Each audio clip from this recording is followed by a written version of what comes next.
Hello बच्चों, देखो हम रुधिर परिसंचरण तंत्र के बारे में पढ़ रहे थे। तो रुधिर परिसंचरण तंत्र को अपन ने 3 भागों में बांटा था, रक्त, रक्तवाहिनियां और हृदय। तो इससे पहले का एक वीडियो आया हुआ है रक्त परिसंचरण तंत्र के ऊपर, जिसके अंदर मैंने जो रक्त होता है उसके बारे में आपको बताया था। लेकिन रक्त में 2 टॉपिक आपको छूटे बताए थे मैंने, एक तो रक्त के कार्य और दूसरे रक्त के प्रकार। तो आज उन्हीं दोनों टॉपिकों के बारे में अपन पढ़ने वाले हैं।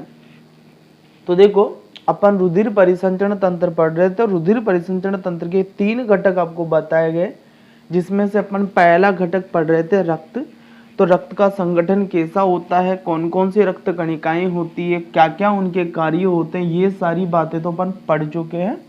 आज अपने को 2 टॉपिक क्लियर करने हैं इसमें, रक्त के कार्य और रक्त के प्रकार। तो देखो, रक्त के जो कार्य है वो देख लेते हैं एक बार अपन कि रक्त के क्या क्या कार्य है। तो देखो, पहला कार्य इसका O2 और CO2 का विभिन्न स्थानों तक परिवहन करना।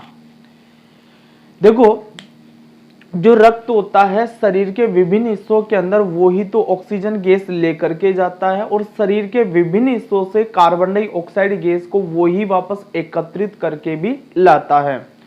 तो शरीर के विभिन्न भाग जो है उनके बीच में O2 और CO2 का जो परिवहन है, उनको एक स्थान से दूसरे स्थान तक पहुंचाने का कार्य है वो कौन करता? रक्त करता है।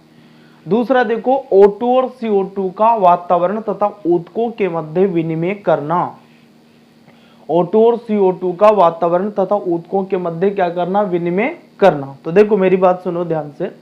हमने पढ़ा है कि वातावरण से फेफड़ों के अंदर वायु आती है, और वहां पर जो फेफड़े हैं उनके चारों तरफ रक्त केशिकाओं का जाल है, उनमें जो रक्त होता है वो क्या करता है? फेफड़ों से वहां से ऑक्सीजन ले लेता है और कार्बन डाइऑक्साइड गैस को क्या कर देता है? छोड़ देता है। फिर वो ही रक्त क्या करता है? शरीर के विभिन्न हिस्सों में जाता है और वहां पर ऑक्सीजन गैस देता है और वहां से कार्बन डाइऑक्साइड गैस को एकत्रित करके लाता है। तो सीधी बात यह है कि शरीर के ऊतक और वातावरण के बीच में जो गैसों का आदान प्रदान हो रहा है वो वास्तव में किसके द्वारा हो रहा है? रक्त के द्वारा हो रहा है, क्योंकि शरीर से कार्बन डाइऑक्साइड गैस को वही तो एकत्रित करके लाता है, और CO2 गैस को वही ऑक्सीजन CO2 जो है उसको वही क्या करता है? शरीर के अंदर वितरित करता है। ठीक है। इसके अलावा तीसरा कार्य देखो, पोषक तत्वों का शरीर के विभिन्न स्थानों तक परिवहन करना। छोटी आंत्र के अंदर जब भोजन का अवशोषण हो जाता है, जितने भी पोषक तत्व आए हैं उनको शरीर के विभिन्न हिस्सों तक पहुंचाने का कार्य किसके द्वारा किया जाता है? रक्त के द्वारा ही किया जाता है। तो अपन ये बोल सकते हैं कि पोषक तत्वों का शरीर के विभिन्न स्थानों तक क्या करना? परिवहन करना। शरीर का पीएच नियंत्रित करना। जो शरीर का जो पीएच होता है, अम्लता या क्षारकता, वो किसके द्वारा नियंत्रित होती है? रक्त के द्वारा ही नियंत्रित होती है। शरीर का तापमान नियंत्रित करना। देखो,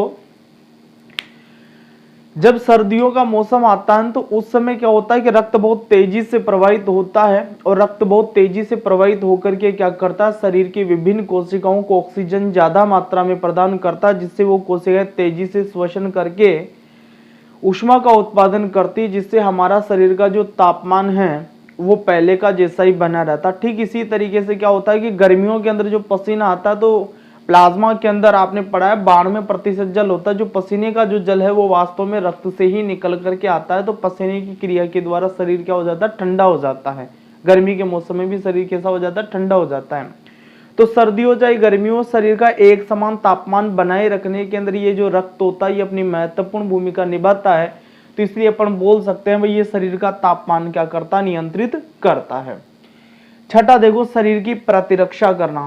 प्रतिरक्षा का मतलब है शरीर की सुरक्षा करना, बाहर से कोई रोगाणु आए हैं तो उनको मारना। तो आपको पता, श्वेत रक्त कणिकाएं ये कार्य करती है, वही अपनी शरीर की सैनिक कणिकाएं होती है, तो ये शरीर की प्रतिरक्षा करने का कार्य भी करती है। सातवां देखो, हार्मोन का आवश्यकता अनुसार परिवहन करना। देखो, हमारे शरीर के अंदर 2 प्रकार की ग्रंथियां आपको बताई थी मैंने, एक तो अंतःस्रावी ग्रंथि और दूसरी बहिःस्रावी ग्रंथि। तो अंतःस्रावी ग्रंथियों के अंदर नलिकाएं नहीं होती है, मैंने आपको बताया था भाई ये जो पदार्थ स्त्रावित करती है उनको हार्मोन बोला जाता है, और ये हार्मोन सीधे कहाँ जाते हैं? रक्त में जाते हैं, और रक्त के द्वारा संचरित होकर के ये शरीर के विभिन्न हिस्सों में पहुंच करके वहां की जो क्रिया है उसको क्या करते हैं? प्रभावित करते हैं।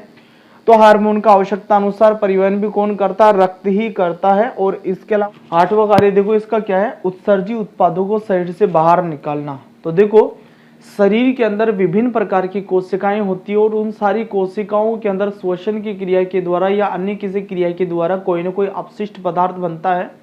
तो उन अपशिष्ट पदार्थों को क्या करता है? रक्त ही एकत्रित करता है और रक्त एकत्रित करके शरीर के किसी ऐसे स्थान पर उसको पहुंचाता है जहां से उसको शरीर से बाहर निकाला जा सके। तो उत्सर्जी उत्पादों को शरीर से बाहर निकालने के अंदर भी क्या होता है? रक्त जो होता है वो सहायता करता है। तो इस तरीके से ये रक्त के कार्य हैं। तो पहले इनको नोट करें, फिर रक्त के प्रकार पढ़ते हैं अपन।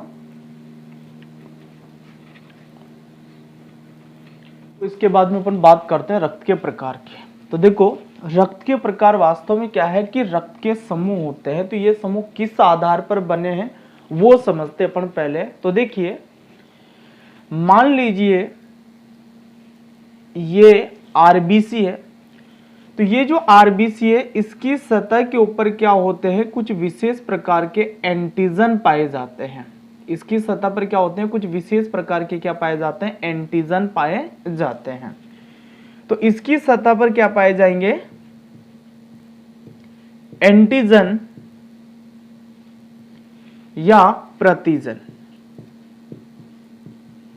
ठीक है। तो आरबीसी की सतह के ऊपर ये जो एंटीजन या प्रतिजन पाए जाते हैं ये मुख्य रूप से दो प्रकार के होते हैं। पहला होता है प्रतिजन ए और दूसरा जो होता है प्रतिजन उसे अपन बोलते हैं प्रतिजन बी। ठीक है। तो आरबीसी की सतह के ऊपर ये दो प्रकार के प्रतिजन होते हैं और इन प्रतिजनों की उपस्थिति के आधार पर रक्त के जो समूह होते हैं उन्हें 4 भागों में बांटते हैं अपन। तो देखो रक्त के जो समूह है वो देखो कौन कौन से होते हैं। पहला होता है रक्त समूह ए, दूसरा होता है रक्त समूह बी, तीसरा होता है रक्त समूह ए बी और तीसरा होता है रक्त समूह ओ। तो ध्यान देना यहां पर कि जो रक्त समूह ए होता है उसकी आरबीसी के अंदर क्या होता है कि सतह पर प्रतिजन ए पाया जाता है। कौन सा प्रतिजन पाया जाता है? प्रतिजन ए पाया जाता है। जो रक्त समूह बी होता है उसकी आरबीसी की सतह पर क्या होता है? प्रतिजन बी पाया जाता है। और जो रक्त समूह ए बी है उसकी आरबीसी की सतह पर प्रतिजन ए व प्रतिजन बी दोनों ही पाए जाते हैं। और जो रक्त समूह ओ होता है उसके अंदर उसकी सतह जो होती है आरबीसी की उसकी सतह पर प्रतिजन अनुपस्थित होते हैं। प्रतिजन क्या होते हैं? अनुपस्थित होते हैं। तो रक्त समूह ए वर्ग वाला जो व्यक्ति है उसकी आरबीसी के ऊपर क्या पाया जाएगा? प्रतिजन ए पाया जाएगा। रक्त समूह बी वाला जो व्यक्ति है उसकी आरबीसी की सतह पर प्रतिजन बी पाया जाएगा। रक्त समूह ए बी वाला व्यक्ति है तो उसकी आरबीसी की सतह पर प्रतिजन ए और प्रतिजन बी दोनों ही पाए जाएंगे। और किसी व्यक्ति का रक्त समूह यदि ओ है तो उसकी आरबीसी की सतह के ऊपर कोई सा भी प्रतिजन नहीं पाया जाएगा। ठीक है। तो इस तरीके से अपन क्या कर दिए, जो आरबीसी की सतह है उसके ऊपर जो प्रतिजन उपस्थित होते हैं वो दो प्रकार के, प्रतिजन ए और प्रतिजन बी। तो इनमें से कौन सा प्रतिजन उपस्थित है उस आधार पर अपन ने रक्त के कितने वर्ग बना दिए? 4 वर्ग बना दिए। अब एक बात और सुनो कि जो प्रतिजन होता है, जैसे मान लीजिए बी प्रतिजन है, ए प्रतिजन है, तो इसके विपरीत में क्या होता है कि प्लाज्मा के अंदर एक प्रतिरक्षी या एंटीबॉडी पाई जाती है। क्या पाई जाती है? प्रतिरक्षी या एंटीबॉडी पाई जाती है। किसके अंदर? प्लाज्मा के अंदर। आरबीसी की जो सतह है उसके ऊपर जो प्रतिजन है उसके आधार पर प्लाज्मा के अंदर एक प्रतिरक्षी या एंटीबॉडी पाई जाती है। तो देखिए ये प्रतिरक्षी जो होती है, प्रतिरक्षी या एंटीबॉडी, तो ये प्रतिरक्षी या एंटीबॉडी जो होती है ये भी 2 प्रकार की होती है।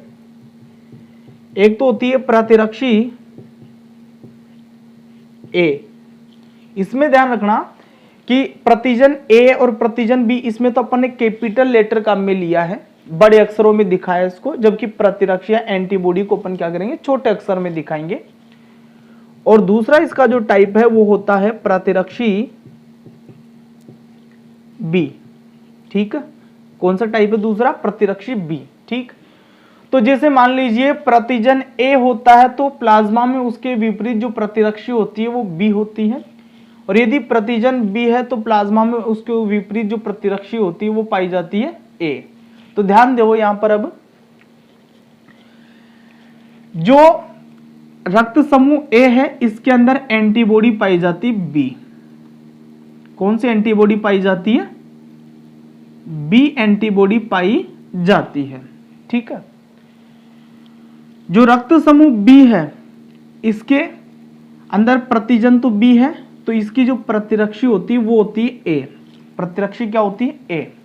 अब देखो इसमें दोनों ही प्रतिजन आ गए, तो देखो दोनों ही प्रतिजन आ जाने के कारण इसके अंदर प्रतिरक्षी क्या हो जाती है, अनुपस्थित हो जाती है। तो अपन यहां पर लिख देते हैं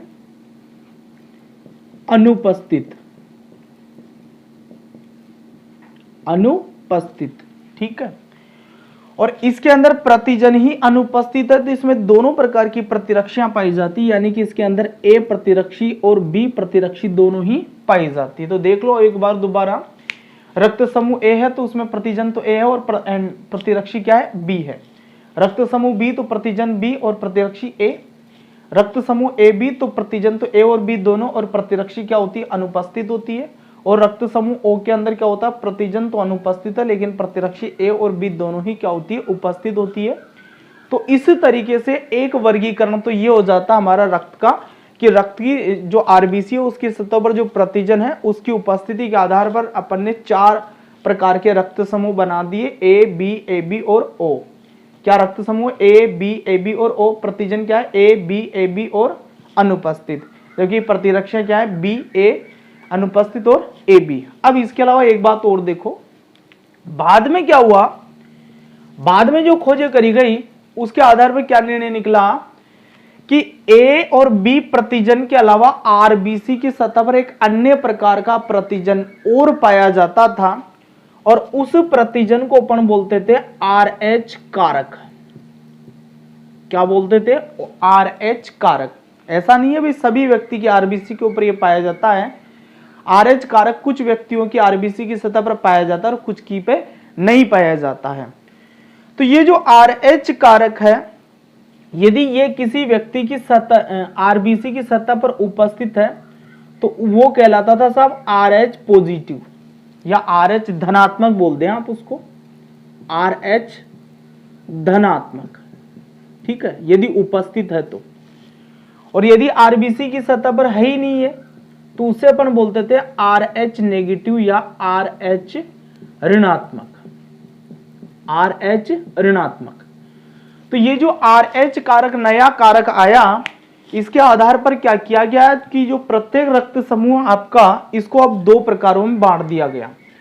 एक तो ऐसा प्रकार जिसमें आरएच कारक उपस्थित है तो वो क्या हो जाएगा, आरएच पॉजिटिव या आरएच धनात्मक, और जिनके अंदर अनुपस्थित है उसे क्या बोलेंगे, आरएच नेगेटिव या आरएच ऋणात्मक। तो जैसे ये ए वाला है तो इसी के अपन 2 प्रकार बता सकते हैं। देखो, यदि आरएच कारक उपस्थित है तो ये ए ग्रुप ही रहेगा, लेकिन इसको अब अपन बोल देंगे ए पॉजिटिव। क्या बोल देंगे इसको, ए पॉजिटिव। ठीक है, और यदि मान लीजिए ये आरएच अनुपस्थित है तो इसे अपन बोल देंगे ए नेगेटिव। क्या बोल देंगे इसको, ए नेगेटिव। तो ठीक इसी प्रकार से बी वाला जो है इसको भी अपन इसी तरीके से क्या कर सकते हैं कि 2 भागों के अंदर बांट सकते हैं। तो इसको थोड़ा सा बदल लेते हैं अपन, ऐसे कर लेते हैं इसको,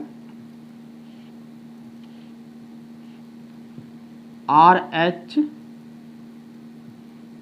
उपस्थित, यदि आरएच उपस्थित है तो आरएच पॉजिटिव बन जाएगा, और यदि आरएच अनुपस्थित है तो क्या बन जाएगा, आरएच नेगेटिव बन जाएगा। तो यहां पर ए ग्रुप है तो आरएच की जगह आप क्या कर दोगे, ए प्लस और A माइनस लिख दोगे, ठीक है।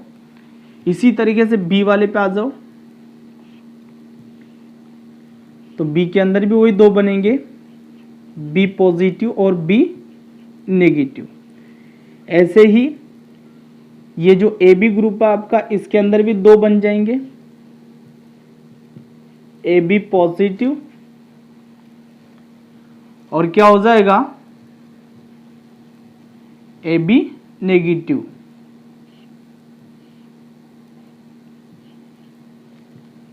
AB पॉजिटिव और AB नेगेटिव। ऐसे O का है तो ये भी कितने हो जाएंगे, 2 हो जाएंगे, O पॉजिटिव और O नेगेटिव, ठीक है। RH कारक उपस्थित A पॉजिटिव, RH कारक अनुपस्थित A नेगेटिव। ऐसे इसमें RH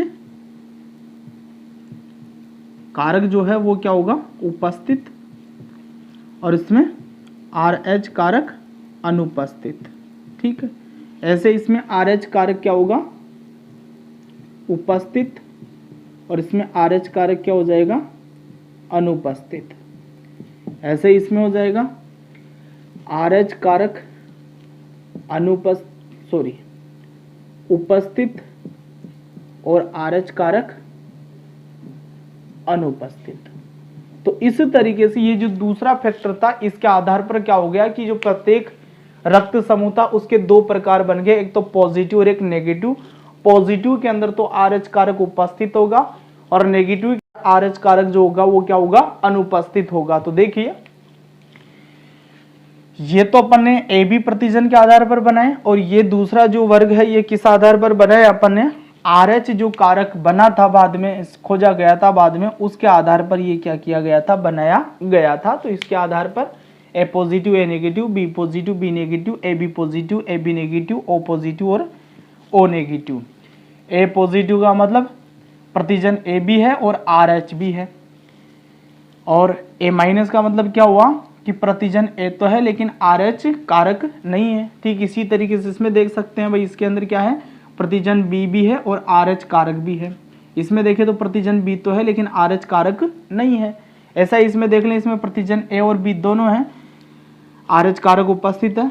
प्रतिजन A और B दोनों है लेकिन RH कारक अनुपस्थित है। इसमें देख लें में प्रतिजन है ही नहीं इसमें किसी भी प्रकार का, RH कारक उपस्थित है और इसमें RH कारक क्या है, अनुपस्थित है। तो इस तरीके से ये रक्त के प्रकार भी आपके संपन्न हो जाते हैं। तो आपको केवल ये वाली जो बात है ये याद रखनी है। इधर जो मैंने आपको बताया है, इधर मैंने बता दिया था आपको प्रतिजन और प्रतिरक्षी क्या होता है, RH कारक क्या होता है, तो आपको ये टेबल याद रखनी है। बाकी फिर चैप्टर 4 के अंदर अपन इसके बारे में दोबारा डिस्कस करेंगे, वहाँ रक्तादान का टॉपिक है तो वहाँ पर और थोड़ा इसको दोबारा अपन पढ़ने वाले हैं। तो इतनी बातों को नोट कर लीजिए आप पहले।